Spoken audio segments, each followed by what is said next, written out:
નમસ્કાર, હું જુજારદાન ગઢવી, પ્રમુખ પશ્ચિમ કચ્છ જિલ્લા આમ આદમી પાર્ટી. ગત રોજ કાલે જે કમોસમી વરસાદ થયો એની અંદર કચ્છના મોટા ભાગના કિસાનોને, જેમાં એરંડા હોય, વરિયાળી હોય, ઘોડા જીરો હોય કે પછી ખાધા જીરો હોય, તમામે તમામ પાક એને બહુ મોટી સંખ્યામાં નુકસાન થયો છે.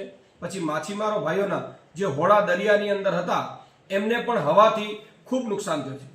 કમસે કમ 40થી 50ની સ્પીડમાં ભારે પવન ફૂંકાણો, એનામાં વરસાદ અને પવન બંને સાથે હોવાથી માછીમારોના હોડામાં નુકસાન અને ખેડૂતોને તો મોટા પ્રમાણમાં નુકસાન થયું છે કે જે ઈસબગુલ છે એનામાં સામાન્ય વરસાદ થાય તો પણ એ 100% પાક બરબાદ થઈ જતો હોય છે.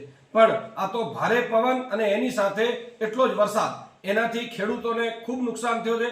જેનાથી સરકારને અમારી ખાસ વિનંતી છે કે કચ્છના તમામ ખેડૂતોને એની વળતર ચૂકવવામાં આવે, એના માટે આમ આદમી પાર્ટીની અમારી આ માંગ છે.